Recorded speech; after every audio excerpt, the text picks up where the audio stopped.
와, 근데 나는 향이 너무 좋다. 그러니까 분명히 아까의 이 와인들이 더 달콤하고 약간 프루티한 향은 훨씬 센데 뭔지 모르겠는데 이 향이 달다는 느낌은 아닌데 향이 너무 좋아. 부르고뉴에서부터, 부르고뉴라는 건 디종이라는 도시를 중심으로 그 옆에 보온이라든지 전 세계에서 지금 현재 제일 비싼 와인들이 생산이 되는 지역이잖아요. 그곳에 독일의 포도가 전래가 된 건 지금으로부터 수백 년 전이에요. 보통 얘기들 하기를 시토회라고 하는 그 수도회에서 역할을 많이 했다고 해요. 그때 시토회 수도승들이 점점점 수도원들을 독일 쪽으로 또 많이 넓혀갈 때 그때 부르고뉴의 품종 뿌리를 갖고 와서 심기 시작했고 그 당시에 이제 레드 와인이 독일에도 전파가 됐었죠. 그럼에도 불구하고 독일은 꽤 오랫동안 추웠어요. 지금도 많이 서늘하고. 그래서 레드 와인이 제대로 된 알코올로 만들어질 만큼 따뜻하고 건조한 기후를 갖기가 쉽지가 않거든요. 근데 독일이라고 하더라도 좋은 날씨에 섬 같은 좁은 지역들이 있어요. 주변은 날씨가 별로 좋지 않은데 그 골짜기만 들어가면 해가 쨍하고 뭔가 그 근처에 고원이 형성이 돼 있어서 비구름을 막아주는 그런 지역들이 이제 피노누아를 포함한, 물론 리즐링도 마찬가지긴 합니다만 피노누아에 아주 적합하거든요. 그래서 그 본이라고 하는 옛날 서독 수도 근처에 골짜기가 있는데 그 강이 아주 좁은 강인데 아르란 강이에요. 그 강에서도 특히 북쪽 사면, 즉 남동향 또는 남서향 또는 남향을 하고 있는 그 사면이 굉장히 좋은 빛을 하루 종일 받을 수가 있는 지중해성 기후를 갖고 있거든요. 그러니까 독일에서 지중해성 기후라는 건 되게 특별하잖아요. 그래서 거기서 이 피노누아 생산이 아주 최적화된 그런 땅을 갖고 있는 생산자들이 최고급의 와인을 만들어내고 있어요. 저는 궁금한 게 이게 맞는지 모르겠어요. 이게 레드 와인도 품종이 다양하잖아요. 뭐 그 아까 우리 얘기했던 뭐 까베르네 소비뇽 같은 것도 있고. 그런데 이 피노누아 레드 와인을 보면 약간 이 빛깔이 다른 레드 와인에 비해서 약간은 투명하고 색감이 되게 예뻐. 그냥 까맣고 빨갛고가 아니야. 이거는 약간. 근데 이거는 피노누아 포도주의 전체적인 특징인가요? 그럴 수 있어요. 색이 굉장히 투명한 느낌이 드는 이유는 여기에 굉장히 짙은 그런 타닌 같은 성분이 많이 들어있지 않은, 피노누아는 껍질이 그렇게 두껍지 않은 포도 품종이거든요. 예를 들어 까베르네 소비뇽 같은 품종은 껍질이 굉장히 이거보다는 더 두꺼운 품종이에요.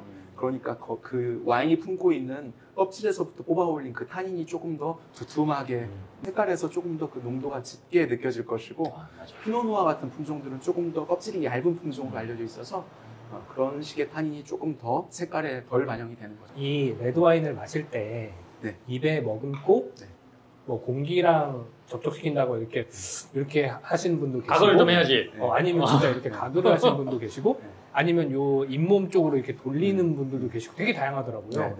어떻게 마시는 게 조금 효과적인가요? 뭐 다 방법이 괜찮겠지만. 누구나 다 와인을 마실 때 소믈리에가 될 필요는 없다고 생각을 해요. 사람들이 좀 과하게 입에서 후루룩 소리 내면서 마시고 이런 건 소믈리에들이 그 와인의 가치를 평가를 해서 가격을 매기고 소비자들에게 그 가격이 얼마나 합당한지를 제안하기 위해서 그런 역할을 하는 그런 전문적인 일의 영역이잖아요. 모든 소비자들이나 와인을 즐기는 사람들이 평소에도 그래야 된다고 생각하지는 않습니다만 내가 근데 그 와인을 더욱더 깊이 있고 이 와인이 얼마나 많은 가치들을 갖고 있는지 경험하고 싶다면 얼마든지 그럴 수 있고요. 그래서 병 안에서 나와서 잔에 담기는 순간부터 산화 과정이 이제 이 와인을 즐기는데 되게 중요한 과정이라고 아까 제가 말씀드렸듯이 입 안에서 그런 소리를 내면서 이렇게 하는 것도 공기와 잘 섞이면서 여러 감각기관들을 자극하기 위해서 그런 게 아닌가 싶고, 마지막 한 모금 넘기고 나서 그리고 또 10초, 5초 시간을 들여서 여운까지 즐기는 것, 뭐 그렇게까지 와인을 즐긴다면 굉장히 좋겠죠. 그러면 굳이 막 이렇게 소리를 내면서 마실 수 없는 자리라면 가볍게 그냥 입에만 돌리고 그럼요. 마시면 되겠네요. 저는 살면서 술을 이렇게 천천히 먹어본 게 처음이에요? 태어나서 처음인 것 같아요. 제가 술을 좀 잘못 배웠다고 저는 항상 생각을 해요. 그냥 저는 술을 좀 급하게 마시고 빨리 마시고, 그러니까 전형적인 한국 사람들이 술 마시는 방식으로 잔 돌려. 네. 후아 이렇게 술을 마시고, 또 와인도 그렇게 살다 보니까 와인도 좀 그렇게 마셨던 것 같아요. 근데 오늘 정말 이렇게 이야기를 해주시면서 또 이렇게 천천히 술을 마신다라는 걸 제가 진짜 처음 경험을 해보는 것 같은데 되게 좋네요. 제가 그런 생각이 들더라고요. 와인을 취미로 삼는 분들이 생각보다 많아진다는 생각이 들었어요. 그런데 이게 와인은 다른 술에 비해서 이야기거리가 많은 술인 것 같아요. 왜냐면 품종도 다양하고 이 와이너리라고 해서 와인을 생산하는 곳마다 또 다 다양한 그런 게 있더라고요. 그리고 잔도 다양하지. 그리고 뭐 마시는 방법, 애티튜드 뭐 그런 것에 대해서 하도 할 얘기가 많으니까 이게 취미가 되고 심지어 이게 뭐 학원이 있더라고요. 근데 그런 부분들이 집중력이 있어. 사실 초심자들, 이제 와인에 관심 좀 갖고 싶은 분들한테는 굉장히 높은 허들처럼 느껴지는 경우들도 꽤 있는 것 같다 생각해요. 어쩔 수 없이 알아야 되는 것도 만약에 그 세계를 알려면 필요한 게 있다고는 생각해요. 하지만 모르기 때문에 와인을 못 즐기는 건 전혀 아니라고 생각하거든요. 아까 우리가 계속 얘기했던 거 있잖아요.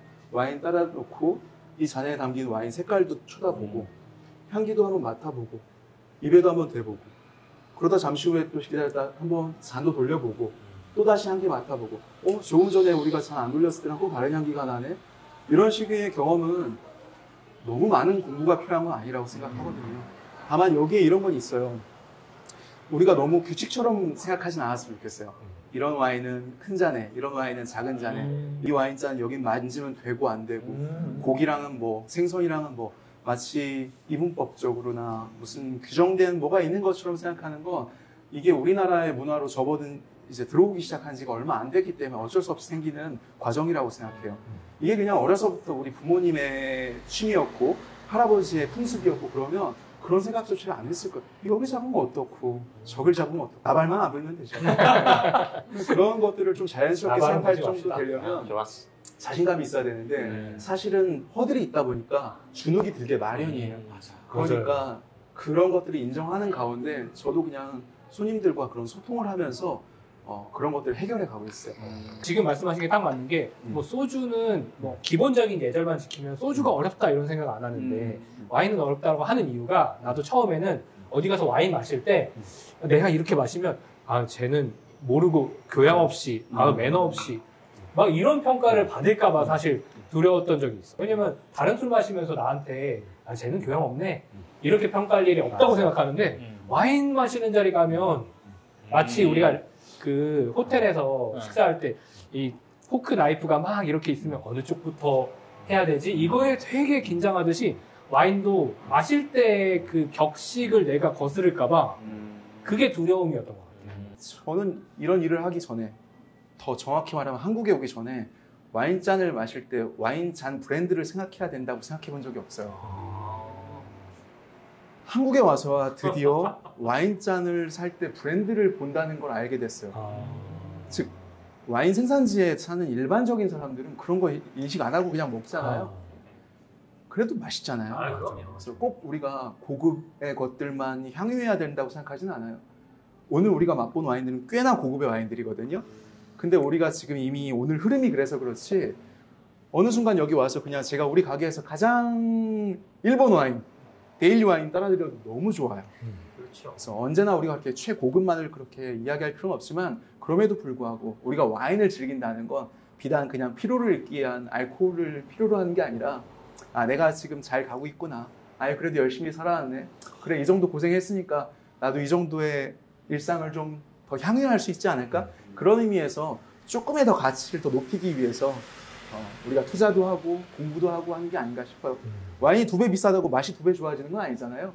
하지만 그 조금의 더 아름다움을 위해서 우리가 이렇게 시간도 들이고 이렇게 좋은 대화하면서 와인이라는 게 이런 거구나, 이렇게 즐거울 수 있구나, 이렇게 얘기할 수 있는 것 같다 생각이 들어요. 그러기에 되게 잘 어울리는 게 와인이 아닌가 싶어요. 너무 좋은 것 같습니다.